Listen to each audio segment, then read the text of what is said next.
All right, welcome back, teachers. I'm Bruno Buquerque. This is my partner, Walter Curti from ELT in Brazil. And today we're going to talk about task 4 from Delta Module 1, paper 1, which is a task that you're going to be very, very familiar with. This task is very closely connected to teachers' everyday life. And the question for today's video is, how well can you give students feedback on their writing or speaking? And roda a vinheta e a gente vê. We're back. Bruno, can I share? Mm-hmm.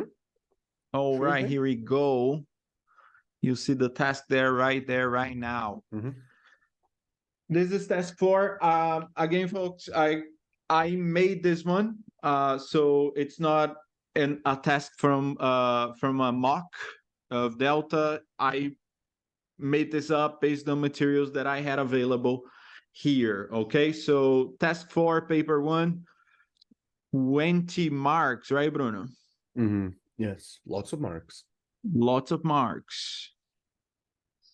Very nice. So let's take a look at the task. Here we go. The text, 170 words, was written by a learner in an upper intermediate CFR B2 level. So again, we must consider the level, right? And this is what the student wrote. This is the text, okay? Mm-hmm. This is the task. Work in pairs, choose one of the essays below. So they probably they had to speak, talk, and then choose. But the thing is, this is going to be an essay, and it's going to be an opinion essay. Remember that opinion essays are those in which students have a question and then have to write a text in response to the question. So they probably had to choose one of these. So one is related to should airfares be increased to discourage people from traveling by plane, recycling, and then building nuclear power stations. So if you take a look at the text, deforestation has increasingly environment damaging, okay? Mm-hmm. Vegetation. So the answer was to recycling, I believe, right? Mm-hmm. Difference to the planet. Yeah, so this is the question that the student chose to answer. And they had to write between 150 to 100 words using the questions, but they also had to use expressions from the book, which we are not gonna consider here because it wouldn't happen in a task in the book, in the Delta, okay? So, focusing on the areas listed below, sorry. Yeah. Focusing on the areas listed below, identify a total of 4 key strengths and weaknesses. And This is you key. decide how you organize these 4. You can have 2-2, you can have 1-3. Usually you cannot have 0 and 4. Right, so as they say there, include at least 1 strength and 1 weakness. I've never seen a mock where you can use 4 of one and 0 of the other, right, No, Walter? I think you are absolutely obliged to have at least one of each. Mm-hmm. Right, I think there is no chance that there would be like you can write 4 strengths or 4 weaknesses. Mm-hmm. And believe me, sometimes it's actually difficult to identify one. But like sometimes some of the texts are just not the samples are just so well. I can see a lot of weaknesses. I can't see a strength. There is one, I guarantee you. There is one, or the opposite, right? Mm-hmm. Which is more likely? It's actually more like I think it's more likely that you see texts that had lots of strengths and fewer weaknesses. We can say. Well, And I in think, this Walter, task, and I yes, think this is this is a challenge for English teachers, especially here in Brazil, and in my experience as a teacher and as a teacher trainer. Teachers find it very easy to find mistakes and weaknesses in students' production. We are Oh, there is a nice expression Overcritical. that a tutor, O- yeah, Overly, but he used to say that overly we are critical. mistake radars, right? So we're always looking for problems, and it's very easy for us to identify problems in a text. Mm-hmm. Sometimes it's a bit more challenging to find the strengths. So if you're preparing for Delta, um, look into your students' compositions and change. I hate the word mindset, but change the mindset of not being a mistakes radar, but a successes radar. So what did my student do very well in this composition? And can I prove it? Can I give, okay, so he uses present perfect perfectly, and there is this example, this one, and this one, and this one, and this one, right? So try to find strengths in your students' work. I think it's good practice for this task. Absolutely, absolutely. Uh, this is something that it's just like we gotta do it not for Delta, but we gotta do it in real life, especially because whenever you come across any native speaker, they usually don't. They might have problems with accents and whatever, but usually what you hear is like, wow, but you speak English so well. You don't, they are not looking for the mistakes you make, right? Yeah. So, yeah, And we chill. often focus on grammar mistakes. There's this one, I probably asked you this before, so it's not going to be as fun. What's the mistake in I go to my grandmother's house yesterday? Well, obviously the verb, but the message is still there. Yeah, but it's not actually the verb, it's the choice of words. The student wanted to say, I go to my grandmother's house every day. But Oh, because we focus so much on grammar, on the verb, and the then first thing we then look, you don't notice that the mistake was yesterday. yes. So, because maybe it's a lexical mistake and maybe it's a grammar mistake, but we love grammar Possibility. mistakes. So But we, you have to know what the message that they yeah. wanted to convey actually was, Mhm. right? Mhm. Wow, good. Mhm. No, I don't think you ever asked me that. Yeah. Not that I remember. I can't recall it right now. Mhm. Well, the thing is, it's always going to ask you to come up with the 4 strengths or weaknesses, but the thing is, they will give you what they want. So in this case, organization, accuracy of grammar, range of lexis, accuracy of lexis. That's what they are asking you to identify the strengths or weaknesses in the text. But there are other things that they might ask you for. For example, style and genre, organization is there, cohesion, punctuation and spelling, complexity of lexis and grammar, and it's always a good way to start the task by asking you, like, you read the text and you. Here's the thing. Oh, you were gonna read that text and it's like, is the tone appropriate if it's about style and genre? And does it follow conventions of that style? For example, this is an essay. Does it look like an essay? Does it follow the conventions of an essay? For example,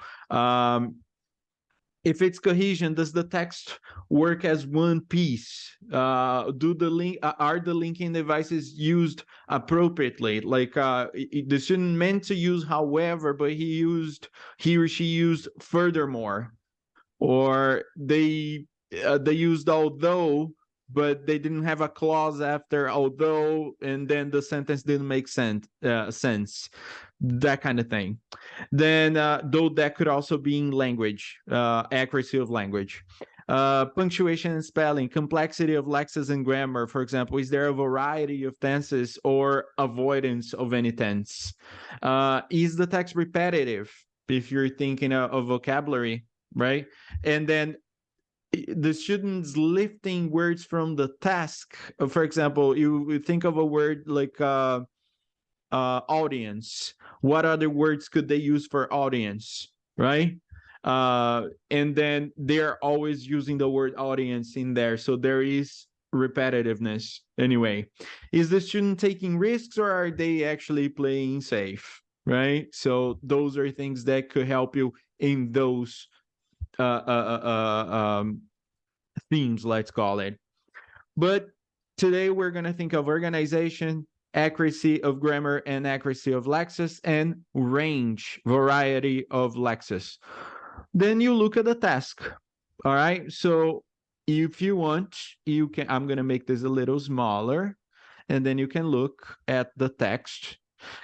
This is an actual text from a student from a real task that they did answering one of those questions. And then you can think of that. It's interestingly enough, it didn't ask for task achievement, which would have been awesome. It's always something very easy for you to comment about.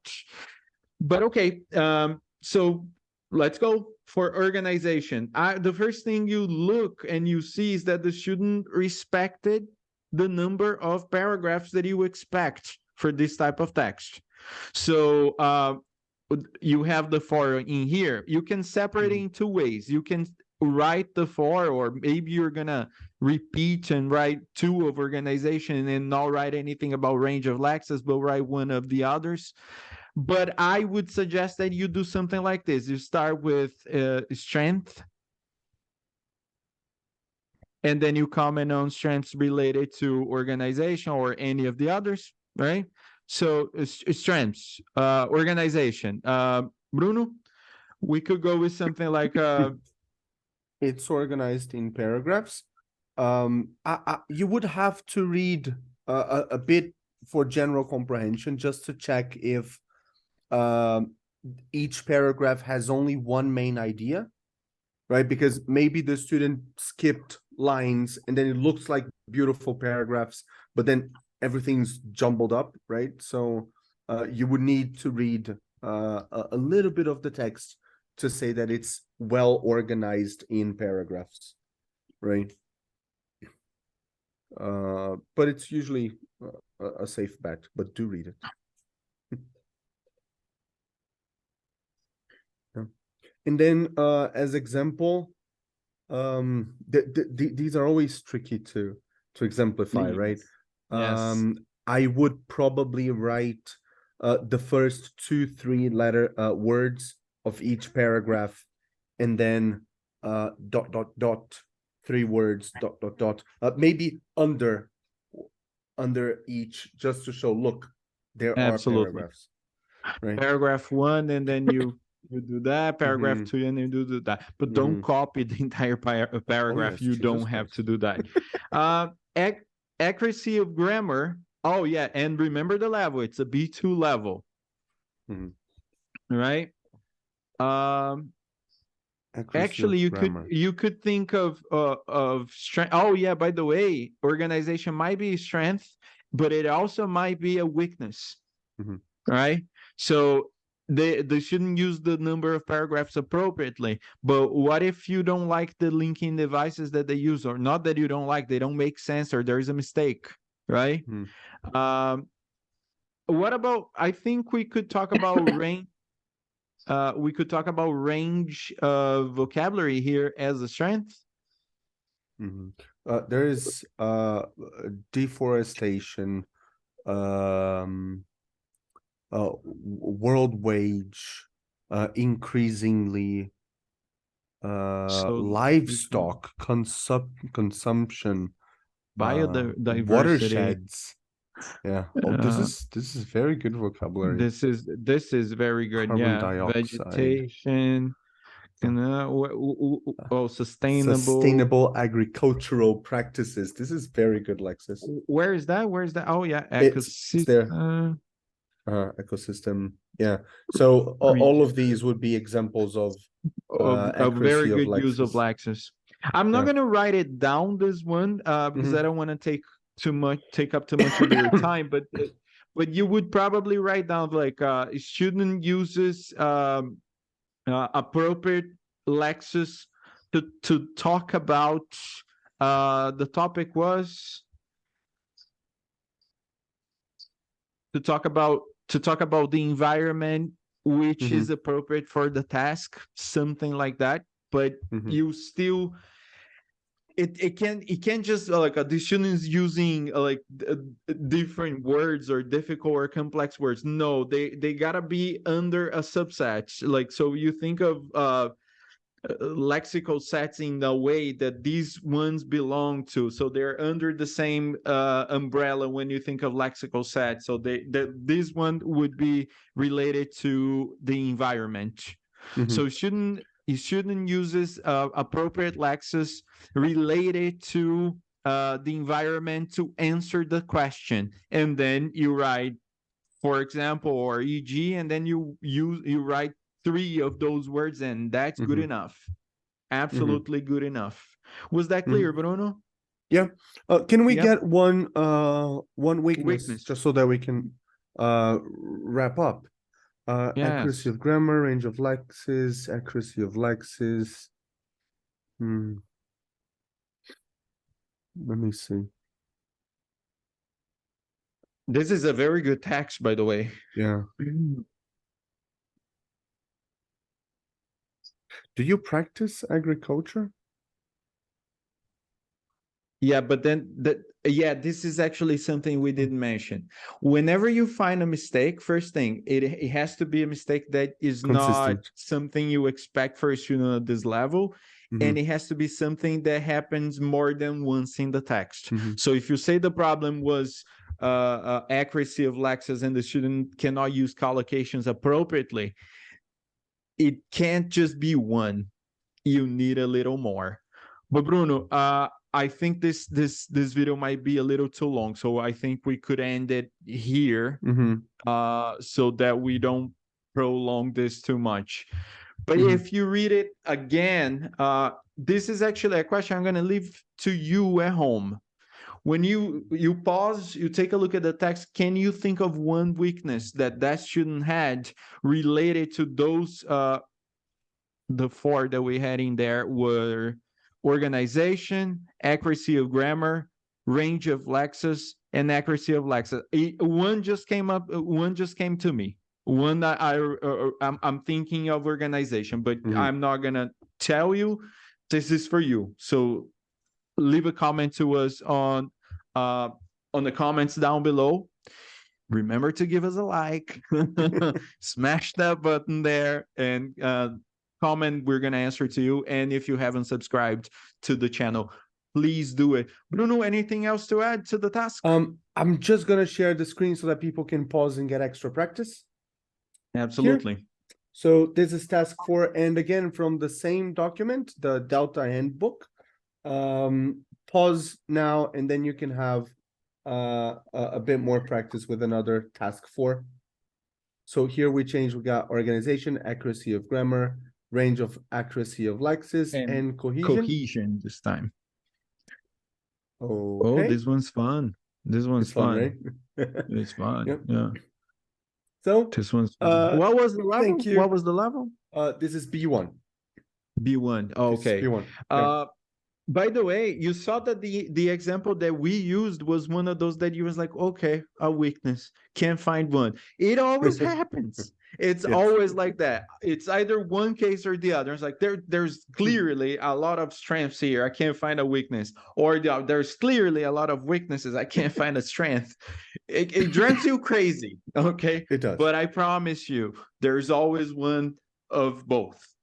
There's always going to be one of both. And you got to think it's not something that one mistake. I'm going to give, can I give them one more example? Okay. Yep. Do we have time? Yep. Okay. Think of this, for example, they shouldn't use, it's an A2 task, and they shouldn't use the simple past. He or she used verbs in the past 5, 6, 7, 8 times, and use regular and irregular verbs. So this is clearly a strength, and you're gonna put there strength. Shouldn't is clearly capable of using simple past, blah blah blah, example, blah blah blah. But then when they had to use the negative, they made a mistake. But did they make a mistake only once? Because then that's not a mistake, it's a slip. You cannot write that down. But if they made a mistake using the simple past in the negative form twice, then it's already something that seems like a real error. And then you could write simple past in both strength and weakness. And So then I conclude. affirmative forms in strength and negative forms in weakness, right? Yeah, Absolutely. that's nice. That's a good idea. Well, I think we have a wrap. Well, We do. we'll see you in the next video. We're going to talk about task 5. Yeah, it's a very No, interesting one. Get ready. big That one's one. yeah, it's the big one. Thank you. Yeah. And we'll see All you right. in the next video. Thank you, everyone. Bye. Goodbye.